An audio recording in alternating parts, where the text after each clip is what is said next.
Et si l'on parlait d'art?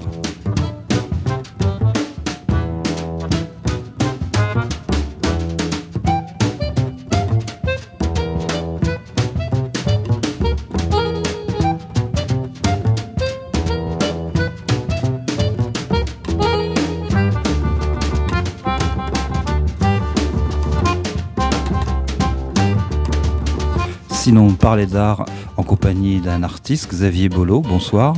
Bonsoir Gilles Soula. Voilà, donc il sera question de l'art de Xavier Bolo qui non seulement dessine, peint, mais écrit aussi, écrit sur l'art. Et puis il sera aussi beaucoup question de cette fameuse biennale d'art contemporain 2012 qui est maintenant terminée. Et puis diverses informations.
Xavier Bolo, on l'avait déjà reçu, c'était à l'occasion de la sortie du 2e livre, je crois, alors qu'il semblerait qu'il y en ait 3, et dont l'un, le plus récent, va sortir. Il est déjà imprimé, mais pas encore distribué.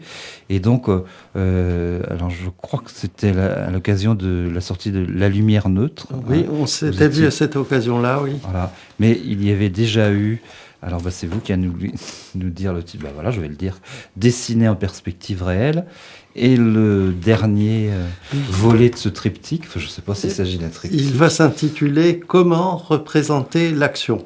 Voilà, et alors justement, dans le cadre de la biennale, donc j'ai assisté à ce qu'on appelle une performance, et donc c'était dans un commerce de la place Gordenne, cette charmante place. Et donc, quand je suis arrivé, il y avait sur scène un couple de danseurs de tango, voilà, de beaux danseurs qui dansaient bien. Et il y avait donc un artiste face à une grande feuille de papier craft. Alors l'artiste, c'était vous, Xavier Bolo, et donc qui dessinait dans le mouvement et en temps réel, qui dessinait ces couples en train de danser. Alors, je crois que ce genre de performance, vous l'aviez déjà réalisé à Saint-Germain-du-Puy il y a quelques semaines. Et alors, donc voilà, quel est le propos, quel est le but de cette action, dessiner dans le mouvement en temps réel? Vous voulez nous montrer quoi? Quel est le but? Le but, c'est de traduire le vivant. Ça, c'est un rêve que j'ai toujours eu, d'arriver sur une feuille inerte, à traduire ce qui est vivant et à garder une trace du vivant. Alors, c'est une gageure, évidemment, puisque ce qui est écrit définitivement et ne bouge plus. Et que le vivant... vous figez le mouvement. Et alors, tout le problème est d'arriver à trouver un système pour que ce qui est tracé ne soit pas un mouvement figé. Bon, donc... Alors, pourquoi ne pas utiliser, par exemple, une caméra si on veut? Alors, ça la caméra filme. Et un film est une succession d'images. Et chaque image est un instantané, est une immobilité. Et dans le film, on a une série d'immobilités, une succession d'immobilités, comme le nu descendant l'escalier. Voilà, tout à fait. Et moi, j'y vois pas le vivant. Le vivant, ce n'est pas uniquement le mouvement. Le vivant, c'est aussi l'échange. C'est aussi la transformation du même. Le vivant croît, se développe. Il est en symbiose avec l'environnement et il se développe au détriment de l'environnement. Il construit une complexité croissante. Alors, en dessin, qu'est-ce que ça veut dire? Ça veut dire que le vivant a des portes qui se ferment, qui s'ouvrent, qui permettent l'échange. Il change de structure, il est non seulement en mouvement, mais il est lui-même en train de changer de structure. Et en plus de ça, par rapport à l'environnement, il est toujours hors équilibre.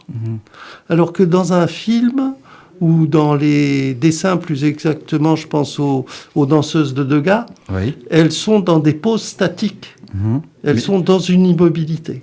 Alors, pourquoi montrer? Parce que vous pourriez vous contenter de faire ces dessins en atelier Oui. et de nous les montrer ensuite, mais en fait, vous invitez le public à vous voir travailler dans l'instant où se passent les choses, à savoir cette danse, ce tango. Alors, qu'est-ce qui fait que vous nous conviez à aller vous voir travailler entre guillemets? Oui, bien, c'est la suite logique. D'abord, de ne pas dessiner une pose, de ne pas dessiner un modèle qui est en train de poser. Donc, je fais venir des modèles qui dansent, qui ont surtout une tête qui est en train de fonctionner, ou des artistes qui viennent jouer de la musique, ou un bûcheron avec sa tronçonneuse qui vient couper du bois. Bon. Et parce que à ces moments-là, il se passe un échange important d'énergie entre le modèle et le dessinateur. On a ce phénomène qui est amplifié par la présence d'un public. Vous avez remarqué en allant au théâtre, par exemple, que à un moment donné, on sent que la salle est portée par ce qui se passe sur les planches. Et puis à un autre moment, tout tombe à plat, l'acteur ne passe pas. Vous avez des acteurs qui entrent en scène sans avoir fait un geste ni dit un mot, et tout le monde les applaudit. Bon, y a un phénomène d'échange d'énergie à ce moment-là, et c'est pour ça que j'aime bien échanger. Et puis le fait d'avoir des amis qui sont là ou des personnes qui découvrent, c'est intéressant pour nous, pour les danseurs, pour l'artiste qui dessine. Et puis pour les observateurs, c'est intéressant d'échanger. Alors, dessiner un musicien en action, par exemple un guitariste, voilà, c'est peut-être pas simple, mais là, des danseurs de tango, oui. c'est pas évident, parce que ils ne s'arrêtent jamais, ou alors de façon très brève ou très fugace. Ils sont toujours en mouvement. Donc, oui, et c'est ça qui est bien, c'est que le mouvement permet de comprendre la profondeur, de comprendre l'espace en 3D. Quand vous vous promenez dans une forêt, vous comprenez la profondeur de la forêt parce que vous voyez tous les troncs des arbres défiler les uns devant les autres. Et c'est ce défilement qui vous permet de voir le quadrillage de l'espace, parce que le quadrillage proche bouge très vite et le quadrillage lointain bouge lentement. Et c'est ce calcul que fait le cerveau qui vous permet de comprendre la profondeur. De même que quand vous faites un portrait, il faut faire le portrait sous différents...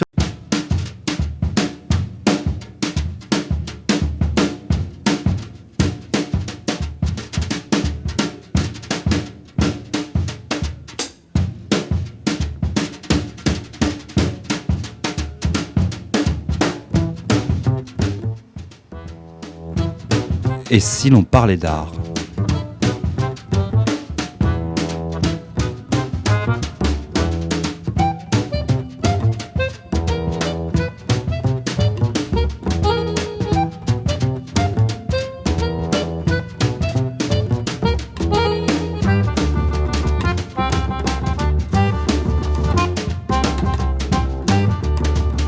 Si l'on parlait d'art en compagnie d'un artiste, Xavier Bolo, bonsoir. Bonsoir Gilles Silva. Voilà, donc il sera question de l'art de Xavier Bolo, qui non seulement dessine, peint, mais écrit aussi, écrit sur l'art. Et puis il sera...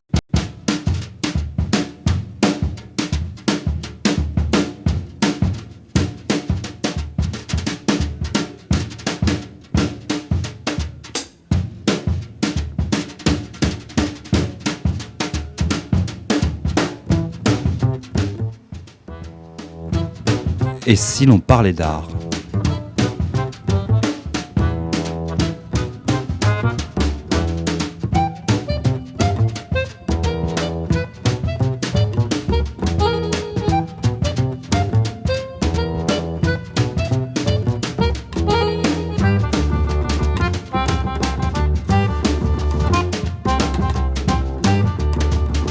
Sinon, parler d'art en compagnie d'un artiste, Xavier Bolo. Bonsoir. Bonsoir Gilles Soulat. Voilà, donc il sera question de l'art de Xavier Bolo qui non seulement dessine, peint, mais écrit aussi, écrit sur l'art. Et puis il sera aussi beaucoup question de cette fameuse biennale d'art contemporain 2012 qui est maintenant terminée. Et puis diverses informations.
Xavier Bolo, on l'avait déjà reçu, c'était à l'occasion de la sortie du 2e livre, je crois, ce livre.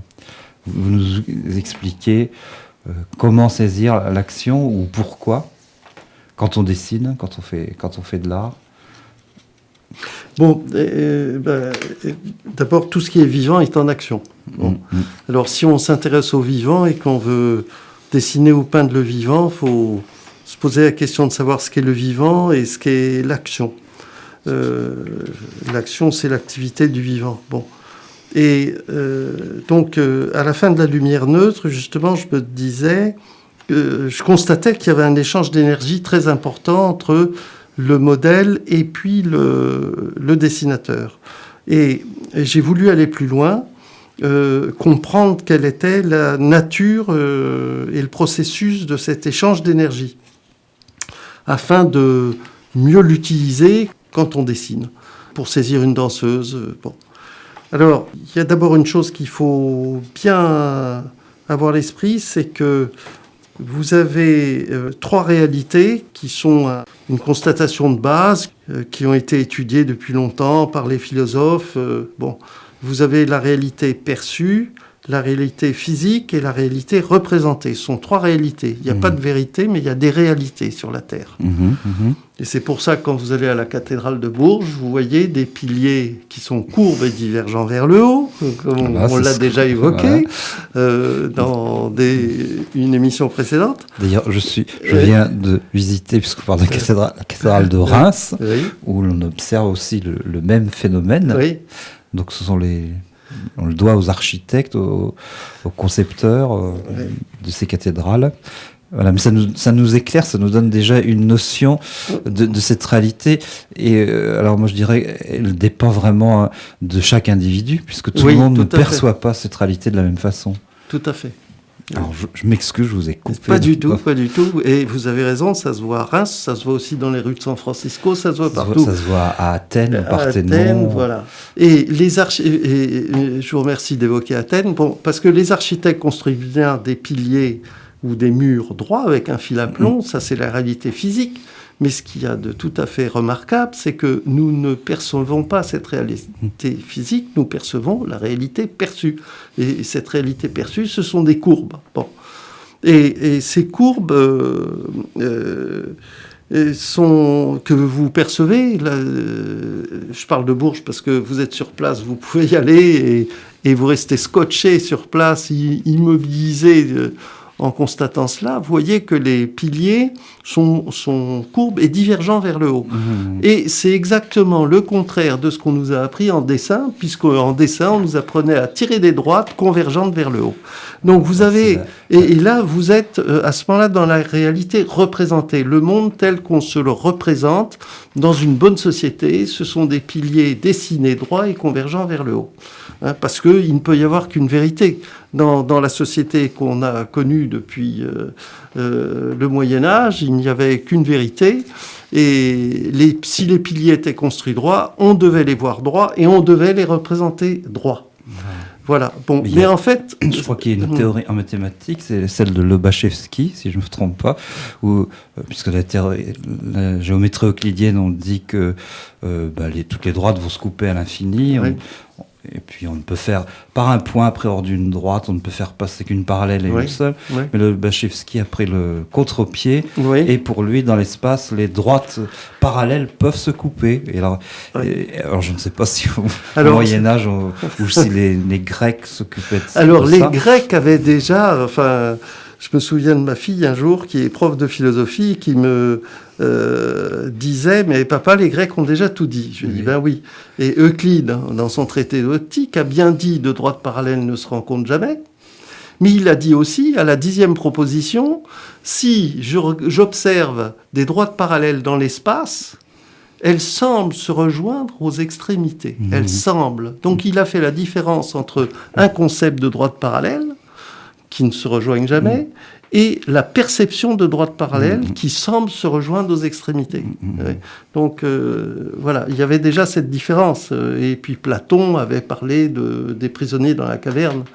Mais alors, pour ce qui concerne la cathédrale de Bourges, ou alors le Parthénon à Athènes, ou les temples à Agrigente en Sicile, etc., où l'on observe vraiment bien ce phénomène, est-ce que les architectes ont tenu compte de ça ? Est-ce qu'ils ont construit ces piliers, ces colonnes, en tenant compte de cet effet de perception ? Tout à fait. Oui. Les architectes grecs ont construit des socles de temples curvilignes et on fait converger les colonnes parce qu'ils savaient que notre perception les faisait diverger. Et donc, ce qui fait que quand le fidèle ou le touriste arrive, il a l'impression d'avoir une boîte d'allumettes parfaitement orthogonale, ce qui donne l'impression la représentation d'une solidité du temple. Alors, est-ce que c'est... Alors, je ne sais pas, ça peut expliquer peut-être la fragilité relative de ces cathédrales qui, avec le temps, parfois se fissurent, semblent s'écarter, comme à Bourges, on a mis Contrefort. Alors peut-être, je ne sais pas. Donc finalement, la réalité, c'est pour un cerveau humain, ça a toujours été compliqué, pour qu'on s'y retrouve, pour que notre cerveau soit épanoui, se sente sûr, il faut qu'il ait à avoir des choses peut-être cohérentes, logiques, qui le rassurent. Et si on joue un petit peu avec ça, on prend des risques. Voilà. Comme un artiste. Et c'est ça. En fait, la réalité de notre cerveau, c'est la réalité perçue. Voilà. Et c'est une réalité multisensorielle. C'est-à-dire, non seulement on a l'œil qui perçoit, mais on a les oreilles, on a les mains, on a le nez qui perçoit des odeurs, on a la peau qui perçoit la chaleur, et tout ça est nécessaire pour comprendre l'image. Mais on va rassurer les auditeurs. Mais pour rassurer les auditeurs, oui. Il n'y a pas besoin. On n'est pas obligé quand même de préparer une thèse concernant la perspective pour pouvoir dessiner ou apprécier le dessin ou la peinture. Tout à fait. Ça se fait naturellement. Voilà. Quand on dessine en perspective réelle, ça se fait tout à fait naturellement parce que c'est expliqué dans le bouquin, notre cerveau voit en angle, les bras travaillent avec des articulations qui travaillent en angle. Ça, c'est vous qui décortiquez, expliquez, tentez d'expliquer tous ces phénomènes. Livre, ce qui explique que naturellement, on fait le bon geste quand on veut redessiner, quand on veut représenter la courbe qu'on voit dans la cathédrale, ça se fait naturellement sur la feuille. Alors, naturellement... Enfin, ça, c'est les artistes de la Renaissance qui ont redécouvert, qui ont voulu, je sais pas, alors qui ont peut-être inventé, parce qu'au Moyen-Âge, c'est pas qu'on se souciait pas de la perspective, mais c'est qu'il y avait d'autres impératifs. Oui. Si on représentait un personnage plus grand que les autres, c'est pas parce qu'il était au premier plan, mais c'est parce qu'on jugeait qu'il avait une importance telle qu'il devait être plus grand que les autres. Alors que la Renaissance, on a redécouvert la culture grecque, nos racines, et alors là, on s'est intéressé à la perspective de façon très très complexe. On connaît, il y a des traités, puis quand on décrypte ces tableaux des peintres de la Renaissance italienne, là, ce sont des merveilles ce sont des leçons de géométrie. Alors, et puis il y a eu différentes écoles. Il y a ceux qui travaillaient en perspective rectiligne, et puis Léonard de Vinci qui travaillait en décalquant à travers une plaque de verre. Voilà. Et là, il travaillait en perspective réel, en fait. Et il y a un autre artiste qui a travaillé comme ça, c'est Fouquet, au Moyen-Âge. Ensuite, on a eu Max Cornelius Escher. Oui. Alors Escher, je crois que tout le monde connaît. C'est un Hollandais qui son fait jeu, voilà, c'est des jeux très subtils pour le cerveau. Hein, c'est ces perspectives impossibles, ces bâtiments qui ne peuvent pas exister. Hein. Oui, il y a eu Escher, oui, qui a fait La Fontaine sans fin, qui a servi de jingle à la télévision à un moment donné. Et puis, il y a David Hockney, tout simplement, qui, en photographiant le Grand Canyon du Colorado, et en faisant 200 photos et en les mettant les unes à côté des autres, a constaté que la ligne de l'horizon ne pouvait pas être rectiligne. Et David Hockney a conclu que nous vivions dans un monde de perception cylindrique. Et ça, c'est très intéressant parce que c'est ce qu'avait découvert Escher, c'est ce qu'avait mis en relief Léonard de Vinci. Alors, moi, je pense aussi aux peintres nordiques, hein, les Flamands, qui, dans beaucoup de tableaux, on trouve des miroirs convexes, et puis avec une représentation du lieu, hein, alors convexe ou concave, ça dépend, et voilà, là, qui illustre aussi ce propos. Genre, je trouve que c'était assez virtuose de leur part, d'ailleurs. Oui. Et bon, vous avez même les époules Arnold Fee, qui sont présentées avec un miroir dans le fond de la salle. Et donc, la géométrie du miroir est traitée en espace sphérique, mais l'espace de la pièce est traité en perspective réelle. Alors, ce qui est amusant, c'est que là, on parle de façon très compliquée, apparemment, cette perspective. Mais en ce moment, c'est tout l'inverse, puisque vous dessinez dans le mouvement, dans l'action. Voilà. Donc, vous devez être absolument rapide, parce que... Donc, c'est par exemple, le tango, là, auquel j'ai assisté, ça dure 2-3 minutes. Et en 2-3 minutes, vous avez terminé ce dessin, ces danseurs dans le mouvement. Alors, on va effectivement passer de la perspective à l'action.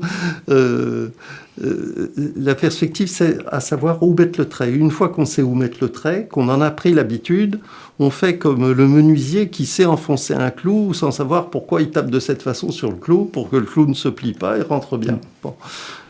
C'est-à-dire qu'on a fabriqué dans notre cerveau des dispositions, c'est-à-dire ce ne sont pas des images, mais ce sont des processus dont on a l'habitude, qui sont pratiquement des processus réflexes. Quand on ne les a pas bien intégrés, on se tape sur les doigts, hein, ça arrive. Voilà, on se tape sur les doigts. Et alors, c'est pour ça que la pratique du dessin de base est importante. Et alors, qu'est-ce qui se passe quand on est devant un danseur qui est en action? Merleau-Ponty disait, un philosophe, il a eu cette idée que j'ai mis en pratique et qui marche et qui est tout à fait étonnante.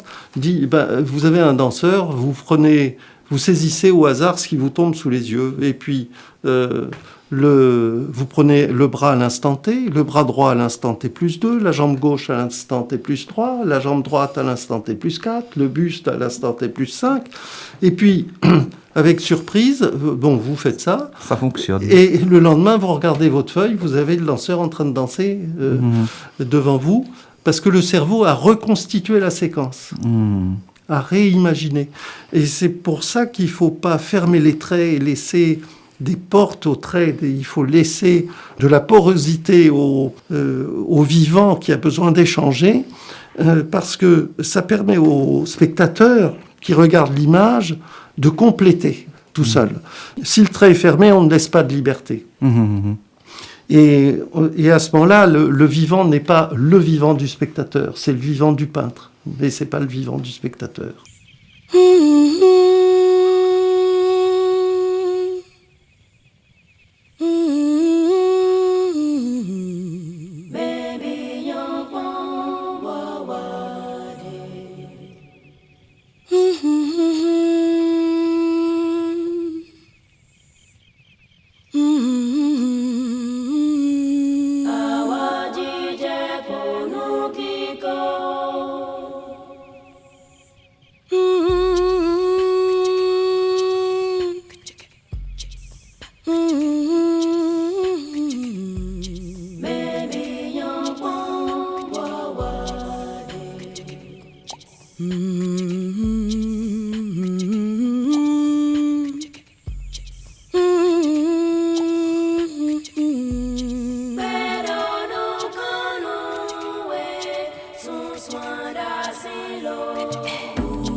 Zaza wenwa,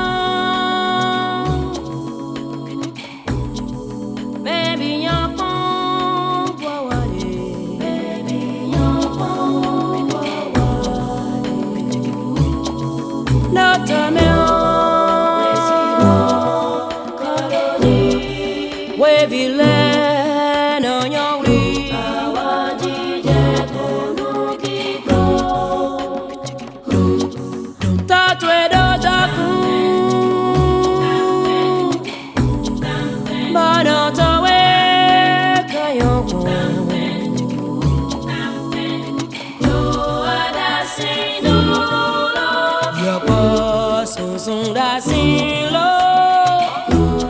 Mama soleil ya bio.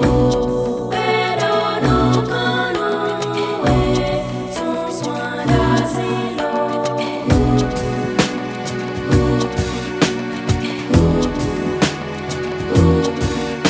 Ayana wahan, bagbe towe na sabi.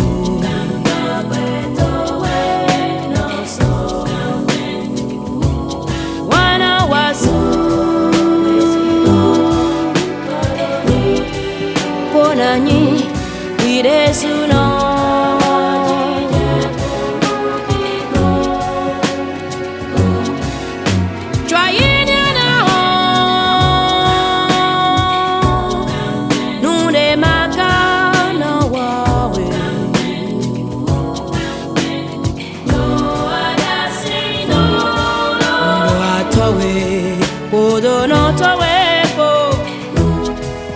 Finenwe aseo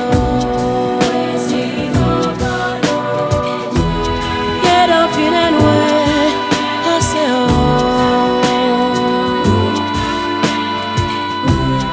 Yero finenwe aseo.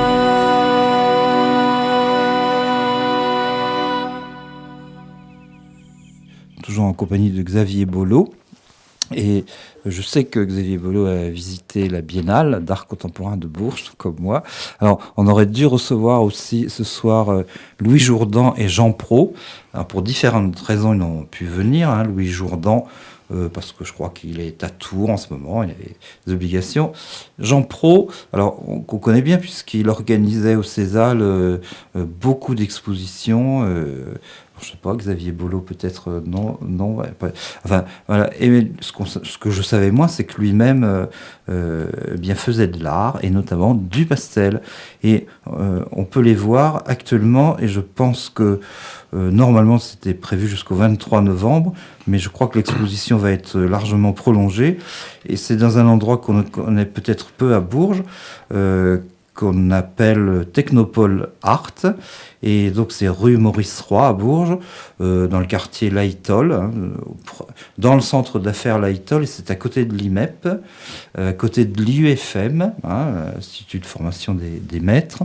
Et donc les organisateurs ont pensé que c'était bien de faire connaître au public berruyer ces lieux, et puis que ces lieux qui sont assez vastes et qui sont blancs sont très propices aux expositions. Et donc en ce moment, on peut voir Louis Jourdan et Jean Pros, et donc c'est des travaux très intéressants. Alors je pense que ça va être prolongé encore 3 semaines ou 1 mois, et c'est visible aux horaires habituels. Et donc je rappelle que c'est 6 rue Maurice Roy à Bourges, donc dans le quartier Laïtol, et que l'on appelle Technopole Art. Et donc Louis Jourdan, je pense que Xavier Bolo, vous connaissez son travail, c'est ces paysages du sud du Berry, autour de la Châtre linière, avec ces prairies d'un vert profond, et puis quelques vaches ou alors quelques toits de maison en lisière et puis avec des forêts aussi profondes. Ça fait penser à la vallée noire de George Sand. Ah oui. D'ailleurs, Mais il y a toujours beaucoup d'espace dans les tableaux de Jordan, voilà. c'est assez magique. Ouais. Alors on parle de vallée noire, et puis en réalité, à l'origine, avant que George Sand ne s'empare du concept, entre guillemets, on disait plutôt la vallée bleue. Alors c'est Louis Jourdan qui m'expliquait ça, que c'est plutôt George Sand qui avait inventé cette vallée noire, mais qui convient bien. Mais ça dépend des saisons, parce que l'été, c'est plutôt agréable par là, et c'est une région que je connais bien, et donc Louis Jourdan sait la rendre à merveille.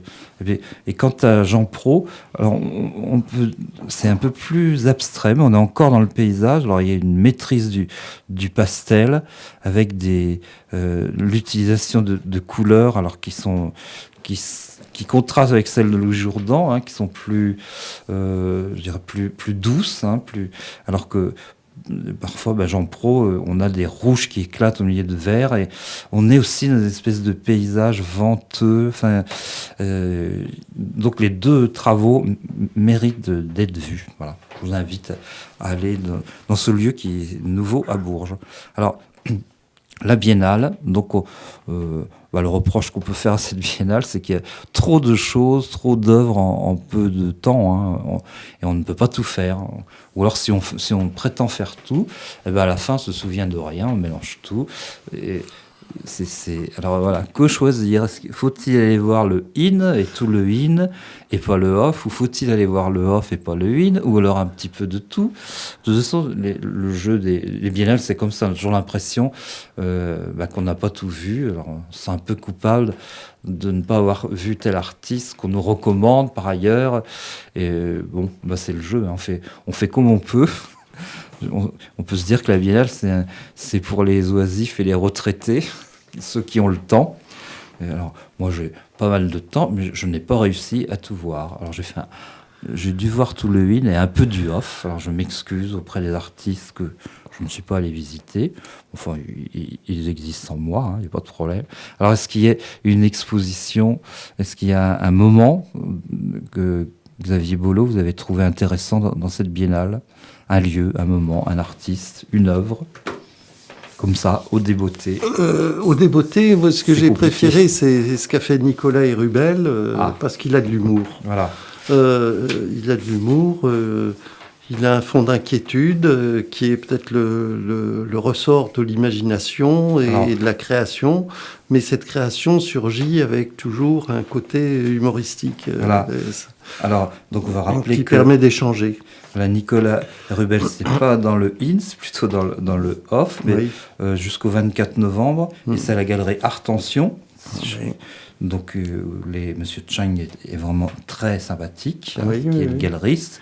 Et donc, ça s'intitule Manifestement, il se pourrait que le temps vienne à manquer. Oui. Et c'est vrai qu'on a tous un jour pensé ça. Oui. Et quand on va voir son exposition, c'est toujours le trouble avec Nicolas Hérubel, c'est qu'au premier abord, ça a l'air facétieux, joyeux, mais en fait, le propos est grave. Et puis, en fin de compte, pas tant que ça, puisque Nicolas Hérubel s'en joue avec cet humour-là dont vous nous parliez, alors que moi, j'adore aussi. Et donc, par exemple, j'ai sous les yeux le plan en 3D du dispositif, et avec les titres. Alors, par exemple, j'ai comme la mer qui me monte au nez. Voilà, encore un dernier souffle, petites choses comme ça. Et alors, quand on arrive, alors je précise au public que dans la vitrine, il y a un bouquet de fleurs et il y a un mirliton. Alors on appelle ça des langues de belle-mère. Vous savez, quand on fait la fête, on souffle dedans. On a les petits chapeaux pointus, puis on souffle, et puis on lance des rubans. Et donc, Monsieur Chang, lors du vernissage, actionnait un dispositif qui permettait de faire s'allonger ces langues de belle-mère. Voilà, on est accueillis comme ça. Alors, je le dis parce qu'on ne le voit pas forcément si on ne le dit pas.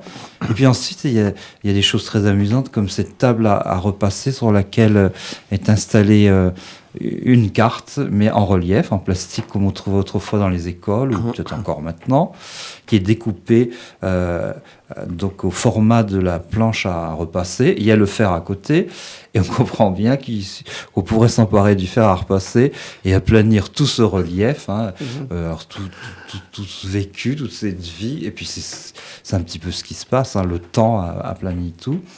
Et donc, Nicolas Hérubel, c'est tout un discours là-dessus. Alors, moi aussi, je dois dire que j'ai bien aimé, mais moi, je suis de parti pris parce que j'ai toujours bien aimé ce que faisait Nicolas Hérubel, que je pourrais citer. Manifestement, il se pourrait que le temps vienne à manquer. Arrivé un moment, sans même parler de sagesse, il serait plus modestement question de bon sens. Cette réalité, prononcée prudemment, pourrait provoquer chez l'intéressé un certain mécontentement. Quelle forme pourrait-il alors prendre en ce mois de novembre ? Il est à remarquer que si le printemps a ses chansons, à Bourges, le mois de novembre a son premier et ses chrysanthèmes, mais aussi sa biennale d'art contemporain. En ces temps, tenons l'exercice de mettre en contour une humeur chagrine et tentons de rendre au passage un peu d'épaisseur à l'existence. Voilà, on voit tout l'humour. Oui, c'est très joli, Nicolas très bien. Hérubel. Donc, on vous invite à voir. Il y a toutes sortes de choses. Genre, je vous dis en vrac, des squelettes, des petites voitures, des gants pour humer l'air iodé. Enfin, il y a toutes sortes. C'est à vous de faire votre parcours. Alors, donc ça c'était un petit peu dans le off. Continuons avec le off. Il y a chez Monsieur Gimonet, qui est architecte bien connu, qui je crois est à l'Académie des Beaux-Arts, qui appartient, qui est académicien, et dont on connaît la maison qui est peut-être classée. Enfin, en tout cas, c'est une maison d'architecte et qui vaut le coup, qui fait référence, je crois, à l'architecture américaine et qui est magnifique. Alors, donc c'est au tout début de la rue Littré. Alors, je dis aux Berruyers, s'ils ne la connaissent pas, levez les yeux et vous verrez une maison un peu particulière, mais très belle. Eh bien, il a donc, monsieur et madame Gimonet ont reçu Roswitha Dörig. Je ne sais pas si je prononce bien, qui, je crois, est d'origine suisse et qui vit à Paris et qui a notamment redonné vie à l'atelier de Man Ray. Et donc elle fait un travail très intéressant qui fait référence un peu, moi je pense à Hans Hartung, aux expressionnistes américains. En tout cas, on est aussi dans le mouvement là. Oui, c'est de la peinture. Oui, c'est son geste, oui. Voilà. Donc ça c'était un travail intéressant. Alors, dans la biennale à proprement parler, alors il y a eu des choses très diverses. Le panorama. Alors le panorama, en général, c'est un moment attendu. C'est au pavillon. Enfin, autrefois, on appelait ça le parc Saint-Paul. Et donc, c'est une trentaine d'artistes qui ont été choisis sur dossier. Alors, qu'il y a eu, je crois, 300 dossiers, qu'on a choisi 30 artistes, dont un seul Berruyer, me semble-t-il. Et donc, ce sont des artistes qui sont tous sortis d'école des Beaux-Arts. Ils ont fini leurs études. Ce sont de jeunes artistes. Et ça nous donne cet art contemporain. Alors, j'ai ouvert grand mes esgourdes pour savoir ce qu'on en pensait. Alors, il y a des avis extrêmement variés. Souvent, il y a des gens, l'art contemporain ne leur parle pas. Il y en a d'autres, ça leur parle plus. Et alors, tout est inégal, c'est sûr. Il y a des choses... Tout ne se vaut pas, mais ça a toujours été comme ça, puisque l'art contemporain a toujours existé, par définition. Donc, l'art contemporain, c'est assez ancien. Et alors, c'était parfois, justement, l'impression qui me venait, c'est de ces jeunes artistes qui ont parfois des travaux... qui nous montrent des façons de faire qui, parfois, je trouve, sont un peu datées. Ça fait 15 ou 20 ans qu'on voit ça. Et on est un peu dans le concept. Il nous faut 3 pages d'explications qui ne nous éclairent pas toujours. Et donc, c'est assez ingrat d'être artiste contemporain. C'est pas facile de toucher le public. Mais heureusement, il y a quand même, parmi ces travaux, des œuvres qui nous touchent, par toutes sortes de façons, parce qu'il y a un propos, parce qu'il y a de la qualité, du travail. C'est très difficile d'en parler si on ne l'a pas vu. Alors, je ne sais pas si Xavier Bolo a un avis sur la question. Oui, j'ai vu des œuvres fortes. L'impression générale qui m'a frappé, c'est c'est que ça respire pas la joie. Voilà, c'est vraiment il y a quelque chose de... il y a une hantise de la mort, et puis un espace confiné, et contre lequel les artistes se battent. Bon, c'est l'impression que j'ai eue, hein, mais on peut avoir d'autres impressions. Et ça faisait un contraste avec ce que j'avais vu à Artension, avec Nicolas et Rubel, qui gardaient une pointe d'humour. Bon, il y a des élèves qui ont aussi, enfin, des jeunes artistes qui ont de l'humour, certainement. Mais les œuvres telles qu'elles sont présentées sont vraiment non seulement sérieuses, mais austères, voilà.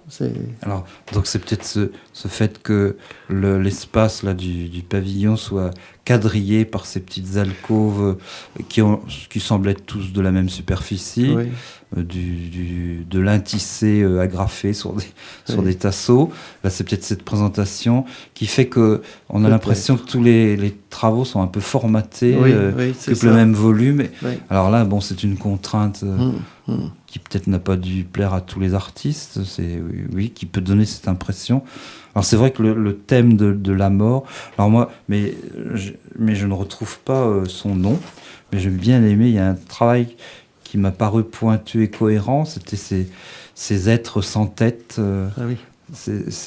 Alors, puisqu'il y avait de la vidéo, du dessin, il y avait un propos cohérent là, je trouve qui brossait assez bien notre portrait, puisqu'en fait la tête c'est ce qui permet tous de nous différencier. Sinon, il y a des villes, quand on va à Paris, parfois on a l'impression que tout le monde est habillé pareil, tout le monde va dans la même direction pour faire la même chose. Enfin, et alors notre tête qui devrait nous différencier, existe-t-elle encore, hein, parfois on est juste des pions comme ça. Alors j'ai trouvé qu'il y avait une espèce de... Ça nous renvoyait une image assez vraie. Et donc il y avait ce genre de travail-là, il y a un propos, il n'y a pas besoin de lire 10 pages d'explications, on comprend tout de suite. Alors donc il faudrait faire une émission particulière concernant ce panorama. Mais en fait c'est le jeu. Hein, donc certains deviendront de grands artistes, d'autres peut-être moins. Alors malheureusement, on sait que tous ces jeunes artistes, souvent, ils abandonnent l'art parce qu'il faut bien vivre et que l'art, surtout cet art contemporain, c'est assez ingrat parce qu'on ne peut pas vendre une installation comme on pourrait vendre un tableau ou un dessin. Alors je pense que...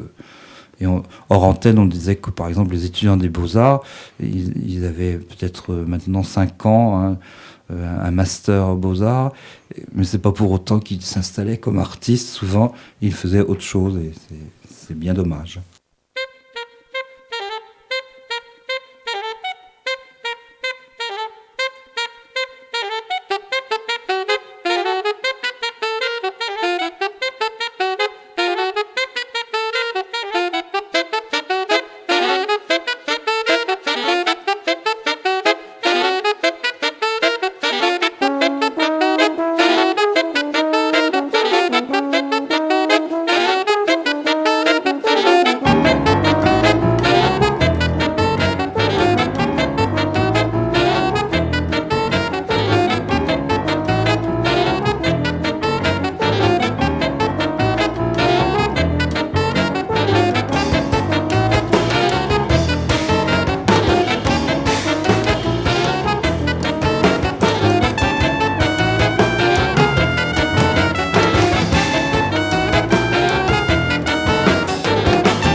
Continuer rapidement notre petit tour de la Biennale. Il y avait alors quand même dans ce panorama de très bonnes choses, hein, très très diverses, mais c'est un peu court. Hein, tout ça va trop vite. Il faudrait que la Biennale dure 10 jours ou 15 jours, qu'on ait le temps de voir, de revoir. Hein. Sinon, à la Boxe, il y a une exposition intéressante, Soleil Noir, de Yves Trémorin, avec ses photos très techniques, microscopiques, mais avec une mise en scène. Voilà, on était dans un autre monde, un peu onirique, et presque de la science-fiction. Donc un beau travail. Au Palais Jacques Coeur, là, moi je trouvais que c'était Laurent Pernaut, c'était un très bon travail, avec des œuvres in situ, comme on dit, et c'est un travail assez magnifique. Il y avait des photographies au musée du Berry. Alors là, je ne retrouve plus les noms, parce que j'ai des papiers partout devant moi. Mais il y avait quand même, je pense qu'il y avait quand même de la qualité.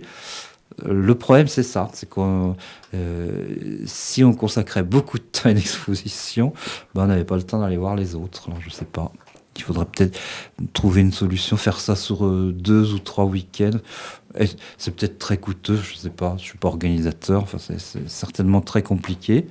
Moi, je voudrais parler aussi d'une exposition qui se tient en ce moment à la Borne, qui s'intitule Art Table, point d'exclamation. Donc c'est jusqu'au 6 janvier, on a tout le temps. Et il y a, je crois, 40 artistes, alors avec ce principe... un céramiste et puis un autre artiste qui peut être peintre ou sculpteur. Et il y a vraiment des choses très intéressantes, hein. Des poteries, des travaux classiques, puis des travaux beaucoup plus modernes, mais avec beaucoup de qualité. Alors, je ne peux pas citer tout le monde. Éric Astoul, Françoise Blin, Valérie Vert, Nicole Crestou, Christophe Pascot. Alors, moi j'aime bien Olivier Leroy, Nadia Pasquet. Hein. Alors, Olivier Leroy, c'est l'humour un peu surréaliste. Ouais. Et donc, par exemple, j'ai vu, il y avait des couteaux, des manches en bois, et au lieu que ce soit une lame en métal, c'est une plume, une vraie plume. En général, c'est le travail d'Olivier Leroy. Et par exemple, dans l'ensemble, la Borne, c'est un lieu agréable. Puis il y avait la mobilette de Daniel Lacroix en entrée. C'est là que je voulais en venir. On est accueillis par une installation, alors cette fameuse mobilette, et il y a en céramique, mais c'est très bien fait. Donc sous forme de théière ou de cafetière, des éléments du moteur de la mobilette. Il y a même les casques, ces casques en cuir comme autrefois, mais qui sont faits en terre cuite, mais très bien faits. Donc il y a cette installation avec cette mobilette avec une carriole, toute sorte de matériel, puis il y a même la petite table pour manger. Voilà, c'est la mobilette qui emporte l'art du pique-nique. Voilà, donc il faut dire que c'est Dominique Garret et Daniel Lacroix. Voilà. Il y a juste une petite erreur, je trouve, ce sont les tabourets, puisque c'est plutôt la mobilette, c'est les années 60, 70, et le tabouret, c'est plus les années 80, ces petits tabourets pliants. Donc moi, j'aurais remplacé par des pliants, comme quand on était jeune, gamin, on allait à la pêche, on avait ces petits pliants en métal et en toile. Ça aurait mieux convenu. Mais sinon, voilà. Donc il faut aller au centre. Alors voilà, le titre exact. Centre céramique contemporaine à la Borne. Et voilà une expo où il y a une joie de vivre. Où chacun a cherché à se dépasser, à produire quelque chose de chatoyant, de beau, d'amusant, d'original. Voilà. Et c'est vraiment réconfortant de voir une expo comme ça. Alors on n'a pas parlé du Transpalette, du Haïdou qu'on avait reçu, Julien Gasque. Ce sont des lieux aussi qu'il faut aller visiter. Et puis, alors moi je voulais parler aussi d'une projection cinématographique qui avait eu lieu avec un documentaire sur Paris des années 28 avec un quatuor à cordes, mais on n'a pas le temps. Donc on va remercier Xavier Bolo, et puis donc il faudra aller vous procurer son livre. Alors dites-nous tout. Le titre. Comment représenter l'action. C'est avec comme sous-titre Le bonheur d'appliquer les sciences de la vie aux arts du vivant. Alors c'est aux éditions L'Harmattan. Aux éditions L'Harmattan, qu'on trouvera dans le circuit de distribution avant les fêtes, c'est-à-dire en librairie ou sur Amazon. Voilà qui est dit. Donc merci à Xavier Bolo, puis bonne chance avec le dessin en action, et puis et peut-être la peinture aussi. Oui, alors là, pour la peinture, il y aura une autre exposition dont on parlera peut-être en janvier. D'accord, bien. Sinon, parler d'art, c'est terminé. Bonne semaine et à jeudi prochain. Merci.